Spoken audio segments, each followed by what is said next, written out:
Acredicom, estamos aqui hoje para mais um podcast. Esse podcast a gente pode chamar de super podcast, porque realmente ele é super e ele tem um assunto assim de extrema relevância, né, que com a temática de Outubro Rosa. E tratando de saúde, todo cuidado, prevenção e informação é muito bem-vindo, não é mesmo? Então, e chega de mistério, que a gente precisa começar esse podcast. Precisa começar e precisamos também falar qual que é o tema, né? Hoje nós vamos falar sobre câncer de mama. Nós vamos dar aqui várias dicas, orientações. Não nós, né, Fernanda, mas nossos convidados. Convidados super especiais que a gente já vai apresentá-los. E é um assunto, gente, que é muito importante e que não deve ser falado apenas no mês de outubro. Afinal de contas, é um assunto que tem que estar na nossa pauta durante o ano inteiro. Conforme dados do INCA, que é o Instituto Nacional do Câncer, no ano de 2020, o câncer de mama ele vitimou mais de 18 mil pessoas. Dentre elas, nós tivemos aí 207 homens e mais de 17.800 mulheres. Então, é um assunto importante, não é, Fernanda? Muito. E para falar do assunto, nós temos aqui dois convidados especialíssimos. Primeiramente, eu queria agradecer, né, essa convidada que se dispôs a contar um pouquinho da sua história para a gente, a compartilhar, que é a Angélica. A Angélica, ela é nossa, vamos dizer assim, ela é a mãe da Acredicom inteira. Ela que cuida da agenda da nossa diretoria, né? Então, assim, ela tem uma função extremamente estratégica aqui. Muito requisitada, muito né? requisitada. A gente sempre recorre a ela. Toda hora eu converso com ela, inclusive. Seja bem-vinda e obrigada por vir compartilhar conosco a sua história. Gente, eu que agradeço. Olá, pessoal, todo mundo. E eu estou muito feliz por estar participando desse podcast. Eu acho que é um tema muito importante e eu estou muito satisfeita em contribuir com esse tema. Maravilhosa. Que ótimo. E além da Angélica, nosso outro convidado especial, hoje é o Dr. Gabriel Almeida Júnior. Bem-vindo, doutor Gabriel. E olha, gente, o doutor Gabriel, ele é mestre em medicina pela UFMG. Ele é membro titular da FEBRASGO, é isso mesmo? Isso. FEBRASGO e da Sociedade Brasileira de Mastologia. Ele é mastologista pela Prefeitura de Belo Horizonte, é membro do Serviço de Mastologia do Instituto Horizonte, vice-presidente da Associação Médica de Minas Gerais, delegado da Acredicom. Meu Deus, é muito currículo para uma pessoa só. Está aqui representando os cooperados do PA Saúde, que ele é delegado aqui da Acredicom. Então, doutor Gabriel, muito obrigado por ter vindo, por ter aceitado o nosso convite e seja muito bem-vindo. Sei que vai ser um momento muito importante, tanto para nós e para todos que estão nos assistindo. Claro, e falar de um tema tão importante como esse, que é o câncer de mama, que tem assim, se destacado como um problema de saúde pública. O câncer de mama, a cada ano, ele vem se firmando como a principal causa de morte na parte oncológica das mulheres. Então, é muito importante nós conversarmos sobre esse tema, em especial porque trata-se de uma doença curável. É uma doença curável quando diagnosticada no início. Agora, nós temos que ter cuidado de fazer os cuidados preventivos, fazer os exames que são necessários e estarmos atentos ao tema. Então, é um prazer estar aqui, principalmente porque a Acredicom é uma das minhas casas. Que ótimo, prazer é nosso. Prazer é todo nosso. Doutor, para começarmos, eu queria que o senhor falasse assim, de forma simples, o que seria o câncer de mama, os fatores de risco, né, o que se implica a doença em si. Vamos começar do zero ali. Então, o câncer de mama ele vai ocorrer por uma proliferação desordenada das células.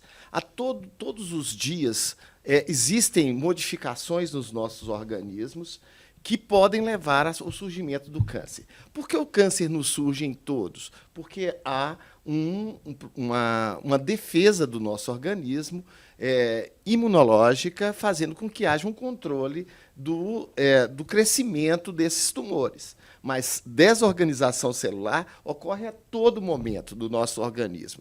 E é muito importante que nós estejamos em busca do equilíbrio, por isso eu digo que uma alimentação saudável, a realização de exercícios físicos e viver de forma equilibrada, inclusive emocionalmente, isso vai trazer uma defesa à vida, porque previne o surgimento da doença.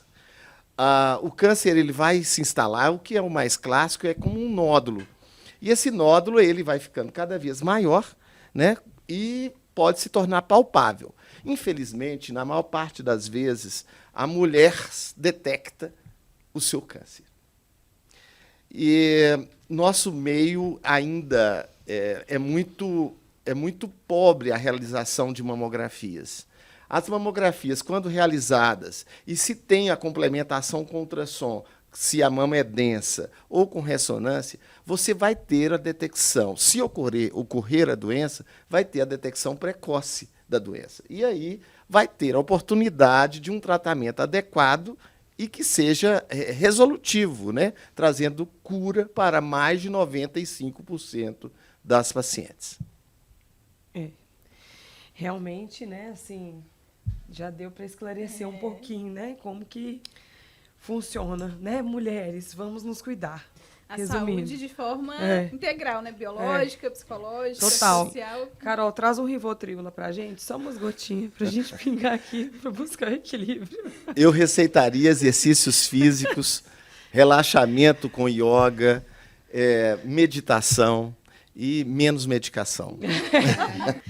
Angélica, eu queria que você compartilhasse com a gente como que foi a sua descoberta, né? Em que ponto que você notou assim, tem algo estranho? O que aconteceu assim? Como que foi? Bom, na verdade, eu descobri em 2020, né? Foi no ano de início da pandemia. E eu sempre fui muito pontual com os meus exames, nunca atrasei, assim. E como teve a pandemia, cada mês eles falavam que era o pico, eu adiei 2 meses os meus controles. Fui ao médico e ele pediu mamografia, ultrassom, eu fiz. E no ultrassom apareceu uma lesão que o próprio médico que estava fazendo o ultrassom me falou, olha, tenho uma lesão suspeita, provavelmente seu médico vai pedir uma biópsia. E foi o que o médico pediu, uma biópsia. Eu fiz a biópsia e aí a biópsia detectou que era câncer. É claro que não é uma... A gente nunca espera isso, né? Ninguém está preparado, né? Mas no diagnóstico tinha que o tamanho da lesão estava bem pequeno. Isso me deu uma aliviada, assim, porque tudo que eu sempre li, que eu sempre ouvi sobre câncer de mama, é que quanto mais cedo ele fosse descoberto, o tratamento seria menos sofrido. Então, eu foquei naquilo e segui as orientações do meu mastologista. Que aí eu fiz uma cirurgia e depois o tratamento foi correndo conforme eles identificaram o tumor, né, que o tumor tem que ser tipificado, né, doutor Gabriel? E aí eles indicam o melhor tratamento. Exatamente, essa é uma parte importante. Além de diagnosticar precocemente, há necessidade de que se estude bem com o que nós estamos lidando, porque não existe um tumor único de mama. São múltiplas combinações. Então, além do estudo anatomopatológico, que é a biópsia, é necessário fazer, quando o tumor é invasivo, fazer também um teste chamado imunohistoquímico. Esse teste imunohistoquímico, ele vai classificar o tumor, se ele é receptor de estrogênio positivo, se ele é receptor de progesterona positivo, se ele é HER2 positivo. Ou seja, nós vamos colocar ali, sabendo exatamente, dentro de um panorama, qual é o tipo de tumor que nós estamos lidando. Porque, em determinadas circunstâncias, a cirurgia é o melhor caminho.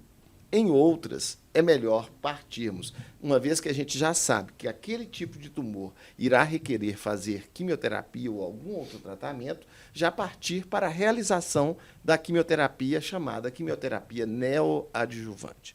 No início, lá atrás,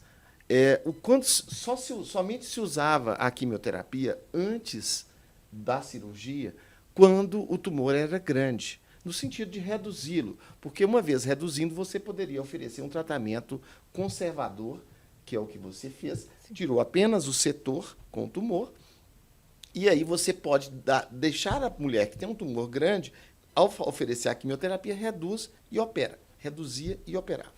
Hoje se sabe que, mais do que isso, a quimioterapia deve ser oferecida para aqueles casos em que a mulher tem um tipo de tumor, por exemplo, triplo negativo, que é um tumor que ele tem uma agressividade maior, ele tem um grau de proliferação maior e tem um grau de invasividade maior. Ele faz o que todas temem, que é um espalhamento precoce, que é a metástase. Então, há de se cuidar primeiro do tratamento do organismo geral, que faz com a quimioterapia. É a mesma situação dos tumores HER2 positivos, que são tumores também especiais. Isso só você não vai ter na biópsia, você vai ter no estudo imunistoquímico, feito nos tumores que sejam invasivos. Nos tumores in situ, você vai dar preferência para... Preferência não, o tratamento primário é sempre cirurgia, porque você não usa quimioterapia em tumor in situ. Então, vocês vejam que é necessário que, após o diagnóstico, o caso seja adequadamente estudado. Eu tendo a caminhar com uma discussão, uma equipe multi-interdisciplinar, que inclua o oncologista, antes da tomada de decisão. E aí, após a tomada de decisão, você vai caminhar ou para fazer a cirurgia ou para fazer os tratamentos que são necessários antes da cirurgia. Sempre sabendo que, em casos de tumores invasivos, além do diagnóstico, é necessário fazer também o estadiamento da doença. O que é o estadiamento? É você fazer os exames necessários para saber se aquela doença está localizada na mama ou se ela já tem algum grau de espalhamento.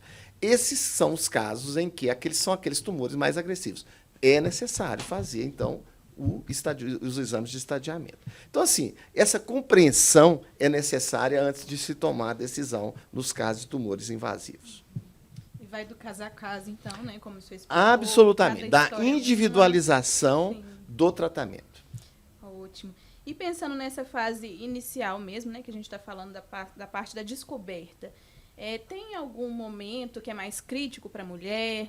Alguma idade, alguma coisa nesse sentido que é um período mais crítico para a incidência dessa doença? Sim. A doença ela é mais frequente em mulheres com mais de 50 anos. E não, depois dos 50 só vai aumentando. Tá? Não tem aquela de chegar aos 90 e falar assim, olha, agora eu já posso parar de... Sim, porque é preciso conversar, porque as mulheres estão vivendo, as mulheres não, nós todos estamos vivendo cada vez mais. E é comum deparar com pessoas com 80 anos, 90 anos, que estão com um status muito bom do ponto de vista clínico. Então, a gente tem que pensar em que se interromper o uso da mamografia no momento correto. Isso tem ficado cada vez mais difícil, porque a gente tem encontrado pessoas com uma ótima saúde. Sempre quando você vê um caso e que você, uma paciente, que você vê que ela tem uma perspectiva de uma vida de pelo menos 10 anos após aquele momento que você está avaliando, você deve aplicar o exame de rastreamento. Se você vê que a pessoa está, aquela de 80, muito debilitada, você já deve interromper o rastreamento, porque outras questões ficam mais relevantes, mas nunca deixar de examiná-la sob o ponto de vista clínico. Eu disse da aplicação da mamografia. O exame clínico da mama ele é para sempre, porque a qualquer momento pode surgir alguma alteração. Recentemente eu tive uma senhora que ela detectou uma alteração na mama dela, ela tinha 92 anos. E ela assim, ficou muito assustada, não queria falar com as pessoas em casa. né, com as filhas em especial. As garotas dela todas têm mais de 70 anos, para vocês terem uma ideia. Então, ela me telefonou, era uma pessoa que frequentava o meu consultório, e ela me telefonou e falou: doutor, o senhor acha que eu preciso ser examinado? Claro, a senhora vem aqui, que eu vou examinar a senhora. E quando eu fiz o exame clínico, eu já detectei, aquilo ali é um câncer. E é necessário, então, fazer uma biópsia, etc. Mas, curiosamente, para aquele caso, ou seja, uma senhora de 92 anos, que já tem várias doenças e que não estava com a saúde assim na mais perfeita ordem, nossa decisão foi, após o diagnóstico, e ela tinha um tumor, era HER2 negativo e receptor de estrogênio positivo. A nossa opção de tratamento foi não cirúrgica e com a adoção de uma hormonioterapia. Ela está ótima, inclusive regrediu completamente o tumor apenas com o uso da medicação. Ou seja, mais uma vez, é individualizando o tratamento que você vai fazer o melhor por cada paciente. É importante identificar mesmo, né? Sim. E quantos tipos, doutor? São inúmeros, né? porque eu costumo dizer que não existe um único tumor igual. É óbvio que nós temos algumas classificações e tudo, mas eu acho que a gente tem que pensar que aquele tumor daquela pessoa ele é único. Eu arrisco dizer, eu tenho alguns pares de gêmeas que eu tive a oportunidade de tratar, gêmeas univitelinas, e é muito curioso, mesmo entre elas, o tumor não é igual. Então, assim, há de se pensar que naquela pessoa ali que é gêmea univitelina, ela vai ter uma... Inclusive, os desfechos não são iguais. Então, assim, essa questão é absoluta. Cada tumor ele ocorre de uma forma e depende também da interação com o hospedeiro, com quem está tendo a doença. Como está a saúde dele, como está a imunidade dele. Porque, inclusive, a resposta ao tratamento vai depender muito disso. E eu costumo dizer que, durante o tratamento, é necessário que a gente robusteça a pessoa, no sentido dela procurar fazer também algumas atividades, seja na área física, que isso é dificílimo durante o tratamento. Você, principalmente para as mulheres que não fazem exercício físico, iniciar atividade física é dificílimo durante o tratamento. Mas eu costumo insistir, porque a gente sabe que isso vai fazer com que ela possa vencer melhor a doença. E existem algumas questões muito interessantes. Pacientes que começam a fazer quimioterapia e conseguem fazer atividades físicas, até com certo vigor, elas costumam vencer melhor, elas costumam passar menos mal durante a quimioterapia, costumam dormir melhor. E isso é uma coisa interessante. O sono... Quando vocês aqui brincando, falando de estresse, essas coisas, é preciso cuidar do sono. O sono eu tenho visto como um grande aliado na melhora das doenças, mas também como um péssimo inimigo mesmo para a recuperação. Não apenas da questão do câncer, mas em especial do câncer. É preciso dormir bem, sem medicações. Sem Rivotril, Fernanda. Angélica, e assim, qual que é a mensagem que você manda para todas as mulheres que se encontram nessa condição hoje? Assim, eu sei que você mencionou aí que a gente nunca está preparado para uma notícia dessa, né? Mas eu acho você uma pessoa super forte, assim, super... né, de garra e muito firme, né? Você está sempre com um sorriso no rosto. Eu acho que isso faz toda a diferença, né, da gente encarar os problemas com outros olhos, né? Porque uma doença realmente ele é um problema na nossa vida, né? Na hora que a gente se depara com uma doença desse porte, que é igual você fala assim: nossa, tô com câncer. O que você...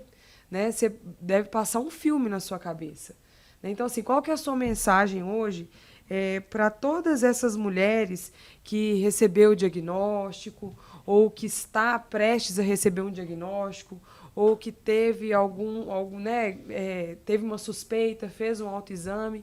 O que você falaria para essas mulheres hoje? Olha, eu acho que, assim, é muito importante a gente confiar em quem está perto da gente, né, na rede de apoio, família, marido, namorado, no meu caso, amigos, e nos médicos. Eu acho que é essencial você ter uma relação de confiança com os médicos. Todos os médicos que estão, que formam essa equipe que o senhor citou, doutor Gabriel, o mastologista, o oncologista, até, no meu caso, o médico que fez a radioterapia. O radioterapeuta, o farmacêutico lá da clínica que me recebe, que me entrega a medicação sempre que eu vou lá. Então, assim, é importante confiar nas pessoas e confiar que a medicina está a nosso favor. Eu acho que a ciência tá evoluindo dia a dia e a medicina está a nosso favor. Eu, Fernanda, não me considero uma pessoa forte. Eu acho que eu sou um pouco casca grossa, assim. Eu acho que a gente passa umas coisas na vida que a gente cria uma casca e não é que eu não me abalei, né? Não existe isso, né? Todo mundo se abala com esse tipo de situação. Mas eu foco. Eu tenho que focar no meu tratamento, eu tenho que focar em fazer o que o meu médico me indicar. Então, vamos embora, vamos fazer. Então, assim, eu fiz de tudo para passar por isso de uma forma mais sã possível. Eu não peguei licença, eu fiz de tudo para continuar a minha rotina, para não ficar só pensando naquilo o tempo todo. Eu queria viver as outras coisas também da minha vida.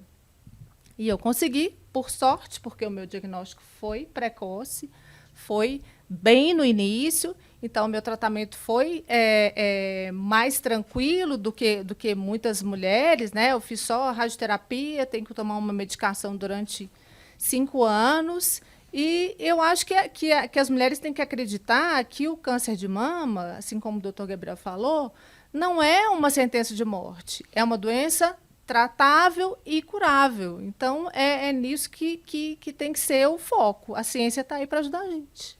E como tem avançado a ciência nesse aspecto? Graças a Deus. Eu trabalho com câncer de mama, com mulheres, ajudo mulheres com câncer de mama há 30 anos.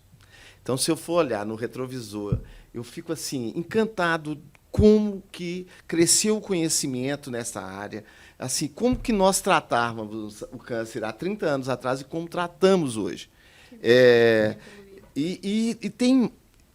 Tenho visto assim, cada vez mais as mulheres sobreviverem, e não apenas sobreviverem, viverem bem após o câncer de mama. É muito curioso que, assim, quando uma mulher adoece, na verdade, a família inteira fica, assim, entra num turbilhão daquele turbilhão ali do diagnóstico, de ter uma pessoa com câncer na família. Mas, assim, o que eu sempre falo é importante trazer a conversa para todos, porque é preciso que todos entendam que aquilo ali é passageiro, principalmente quando ela precisa de fazer quimioterapia, que é algo que traz assim, muita insegurança, né? Porque é um tratamento extremamente difícil. Mas, mesmo isso, melhorou muito. A maior parte das minhas pacientes hoje, na clínica privada, não tem queda de cabelo durante a quimioterapia. Olha que coisa fantástica. Mas isso que mágica é essa?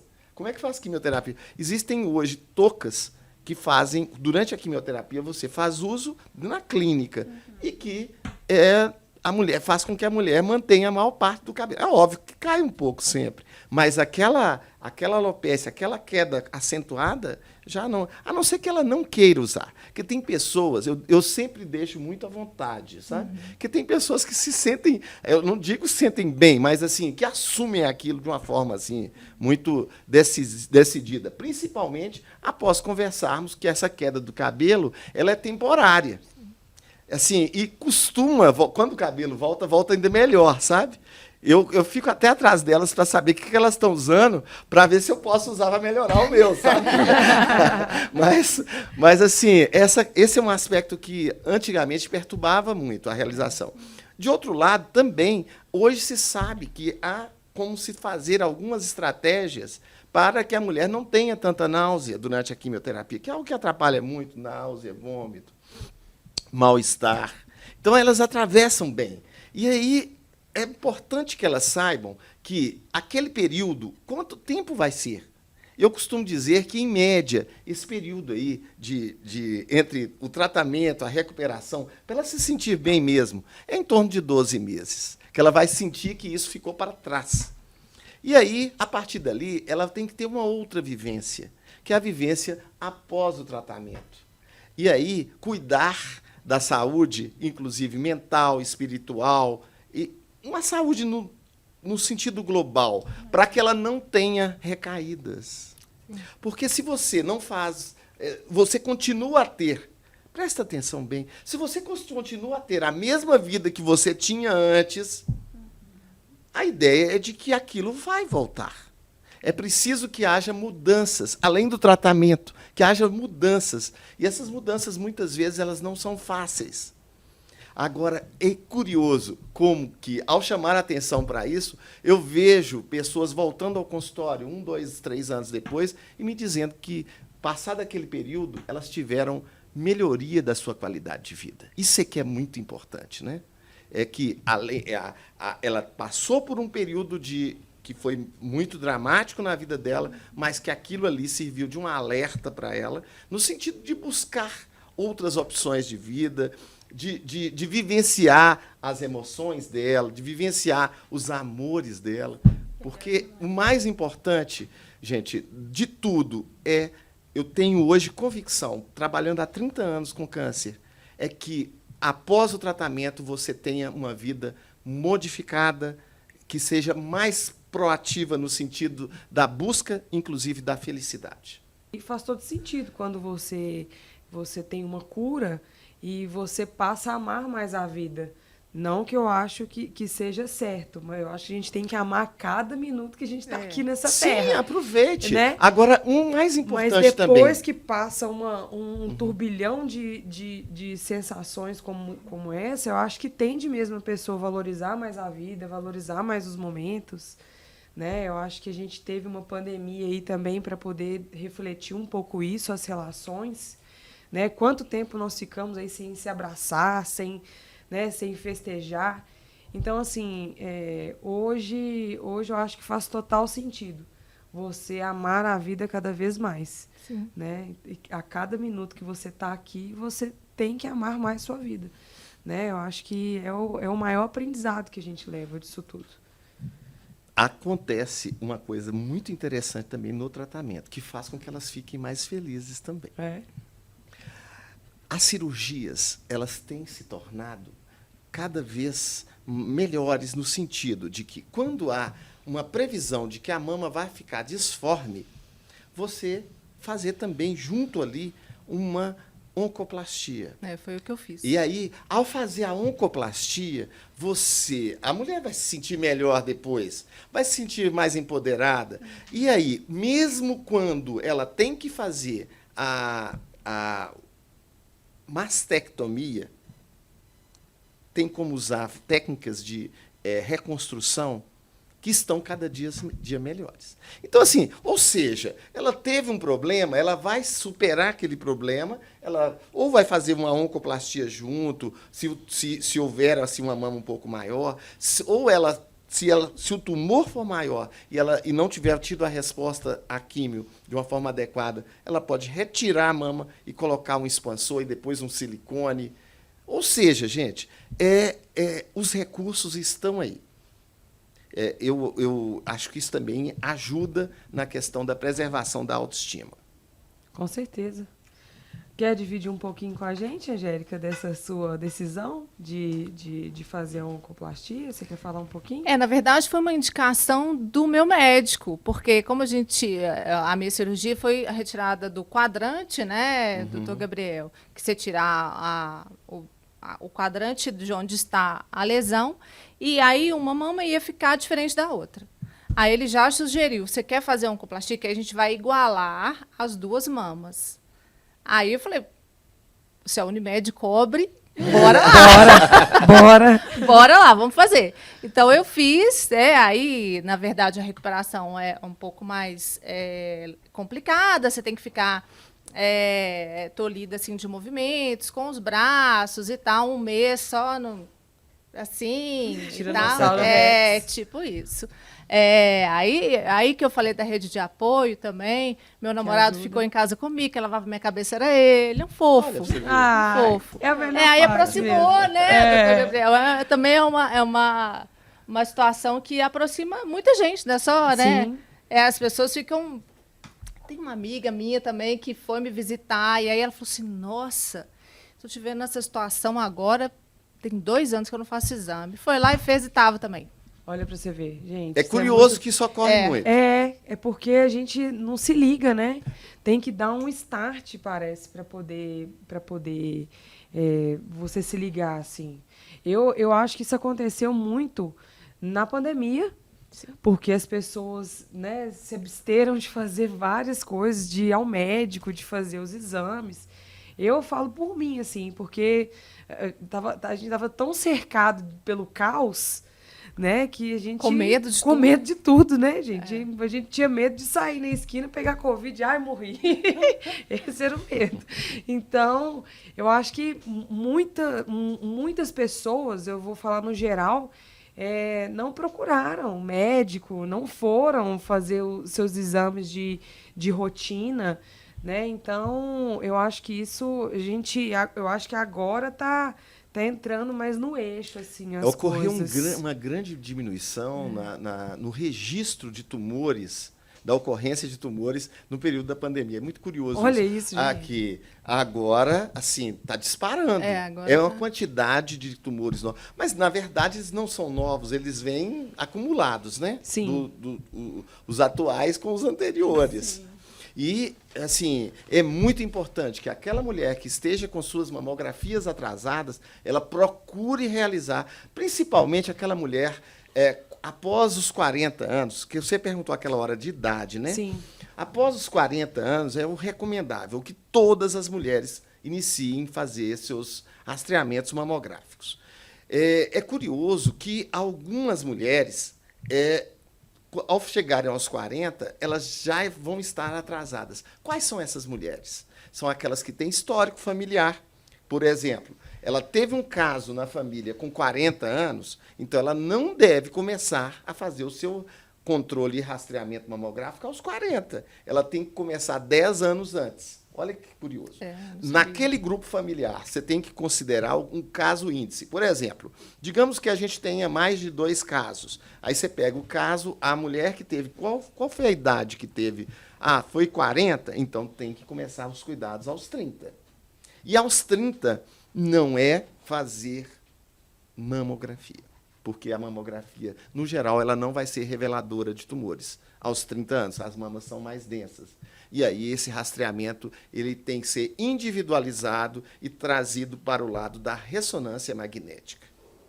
Então, assim, são situações que tem que ser buscado. Os grupamentos familiares que têm casos, eles têm que se consultar com o especialista para identificar para onde andar, da melhor forma. E quando fazer teste genético? Essa é uma outra pergunta que tem perturbado muitas mulheres. Porque sabe-se que os tumores de mama, uma boa parte deles está ligada a mutações genéticas. Aliás, não é uma boa parte, não. Na verdade, todos eles. Antes de ocorrência do tumor, ocorreu uma mutação genética.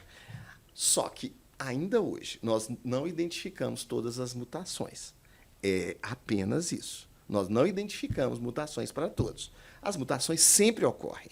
Para ocorrer tumor, é preciso ter havido uma mutação genética, que vai gerar aquela modificação celular e aquele crescimento desenfreado.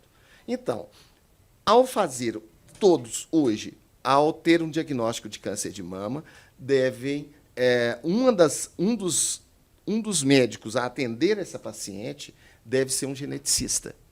A não ser que essa paciente não tenha qualquer parente, qualquer irmã. Ela não tem sobrinhas, não tem filhas, em especial. Por quê? Por quê? Porque esse diagnóstico genético ele vai ser importante para a condução do restante da família.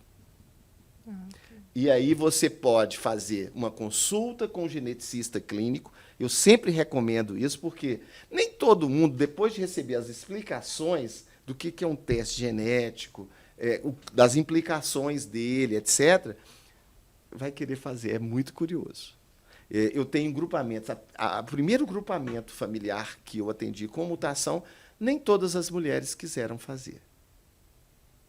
E quem fez o teste e que foi positivo se beneficiou, porque era uma mutação importante, era uma mutação de BRCA1, e aí pôde fazer. Uma vez tendo a mutação, a mulher que não teve o câncer de mama, ela pode optar por fazer uma cirurgia redutora de risco. Então, assim, a individualização, mais uma vez, presente, né? Porque esse teste ele pode ser um balizador de condutas. E hoje ele está cada vez mais, ele está disponível para quem tem o plano de saúde. Infelizmente, não está disponível para as mulheres no Sistema Único de Saúde.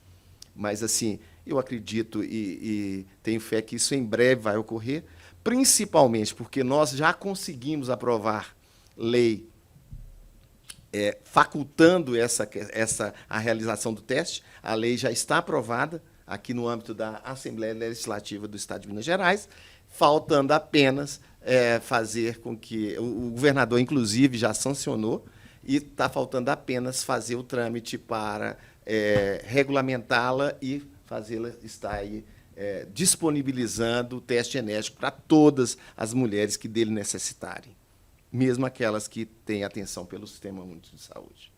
Então, isso, gente, é tudo muito interligado. Hoje, a questão é realizar as consultas, naturalmente. As mulheres que não têm plano de saúde, elas têm que ir ao posto, ao posto de saúde, e lá elas serem examinadas pelo... Hoje nós temos os médicos do Programa de Saúde de Família. Nós estamos aqui numa cidade que tem um Sistema Único de Saúde super bem funcionante, que é modelo para todo o Brasil. Então, ela vai poder ter esse atendimento no posto de saúde. Então, não tem desculpa. Eu não faço porque não tem plano de saúde. Não faz porque ou não tem informação ou porque não quis ir lá.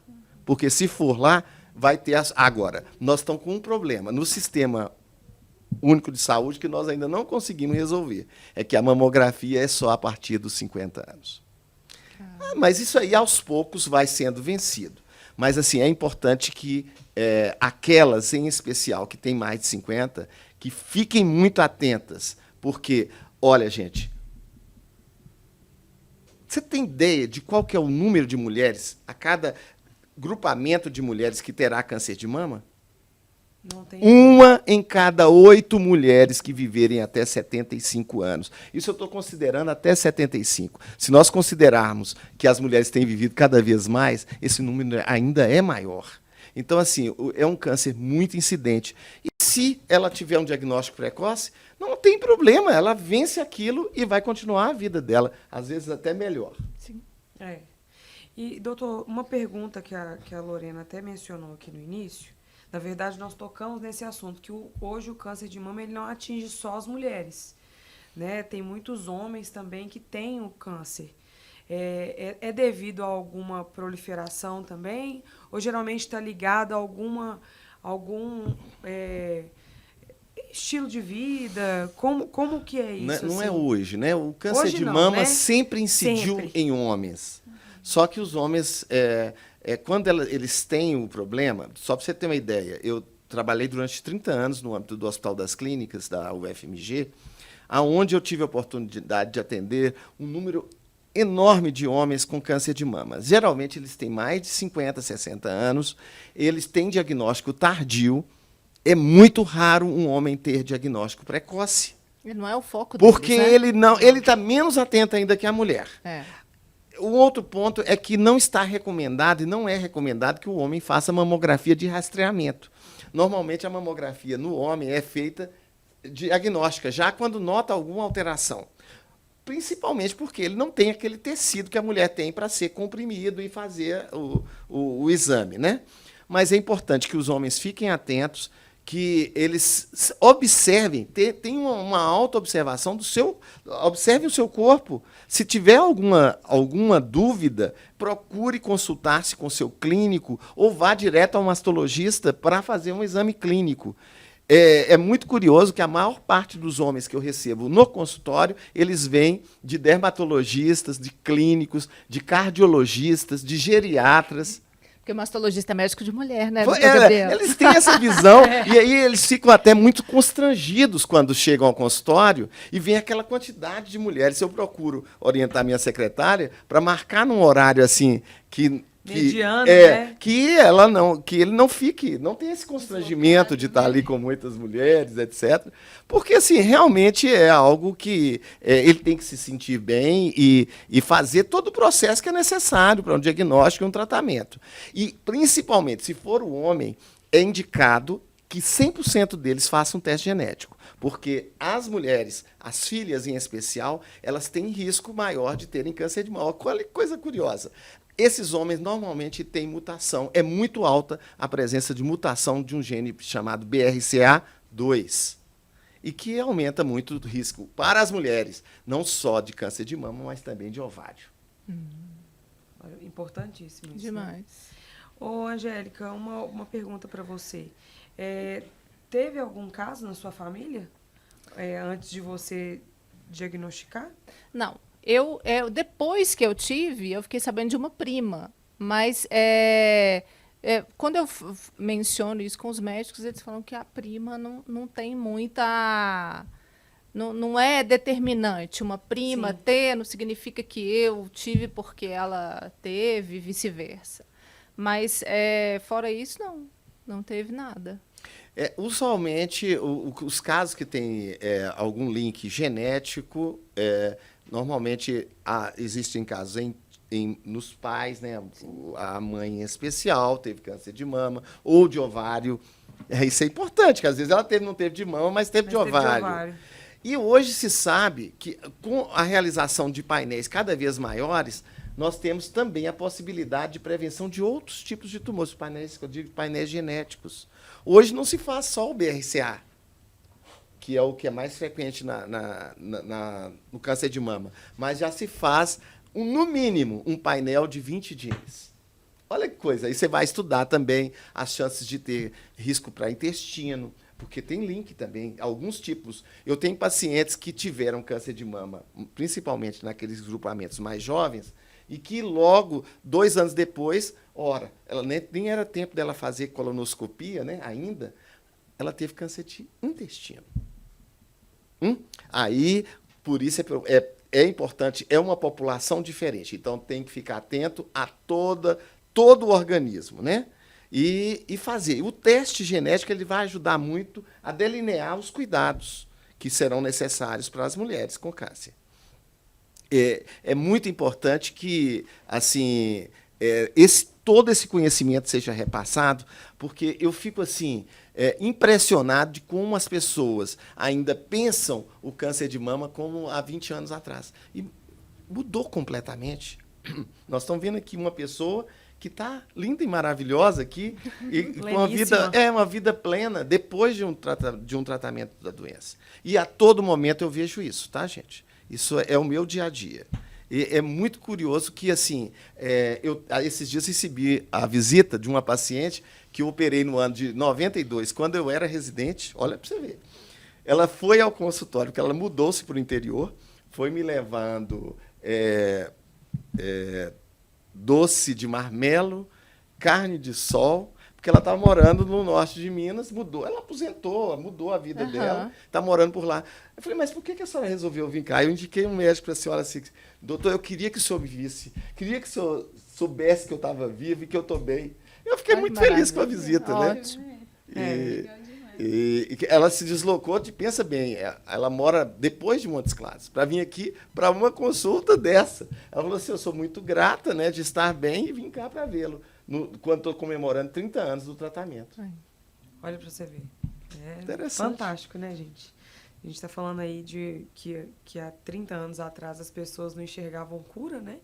Era quase que uma sentença, e hoje você vê essa evolução. Isso é maravilhoso, né? E eu acho que o que a gente tem que comemorar também a discussão do assunto. Sim, Porque quanto mais se Quebrou falar, o tabu, né? quanto mais se falar sobre isso, é mais esclarecimento para as pessoas, mais as pessoas ficam atentas, você vê repetindo a mesma coisa sempre, aquilo fica na sua mente. Então, isso é positivo, né? Nessa questão de prevenção, principalmente, eu acho. Tem ajudado muito grupos de mulheres que se formam depois de terem tido câncer de mama, sabe? Eu tenho várias pacientes que participam de grupos aí de apoio a outras mulheres, e esses grupos fazem uma divulgação, porque ao falarem isso na comunidade, isso é extremamente positivo. Elas trazem as mulheres para fazer a prevenção e ao levarem a elas uma mensagem positiva de que elas estão bem depois do câncer de mama. Eu, nesse sentido, gostaria muito de cumprimentar você, Angélica, por ter vindo aqui e ter se expondo aí a sua realidade, e isso, com certeza, vai ser importante para muitas mulheres. Eu espero Parabéns. que sim, esse é o meu objetivo. Maravilhosa ela.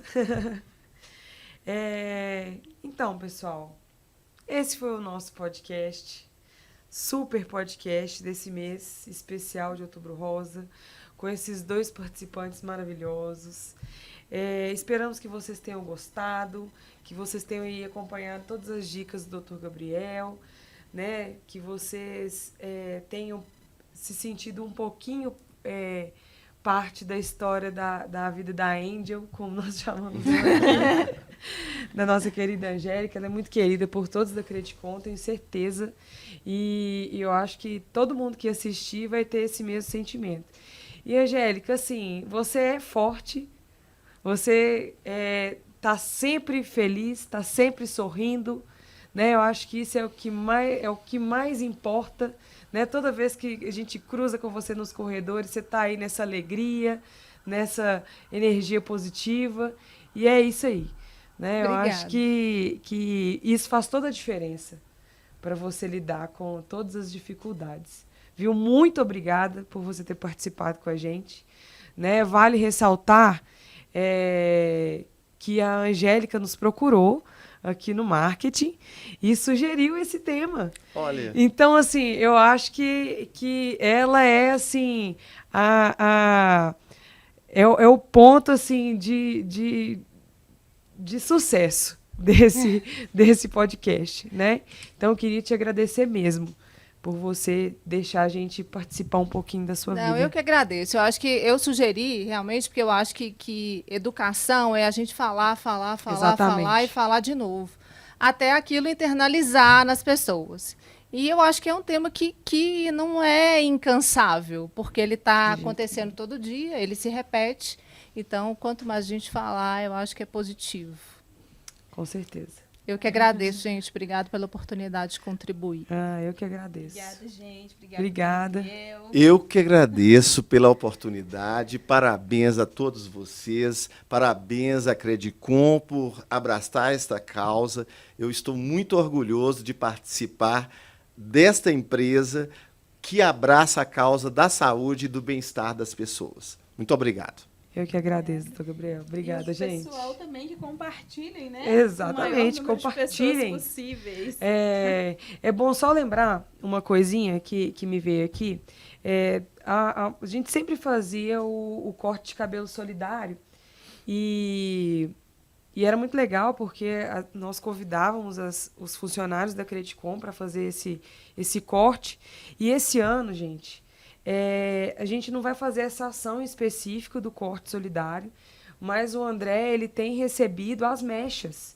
Então, assim, se você está assistindo, se você está em dúvida se você vai doar ou não, né, se você quer ir mudar o visual, quer cortar o cabelão, quer ajudar o outro, nós estamos recebendo as mechas, né? A gente recebe essas doações e repassa para a instituição capacitada. É só para deixar isso aqui, que é um pouquinho do que o Instituto também faz, né? Em parceria com a nossa gerência de comunicação e marketing. Sim. Viu? Ok. Mais uma vez, muito obrigada e até mais, pessoal.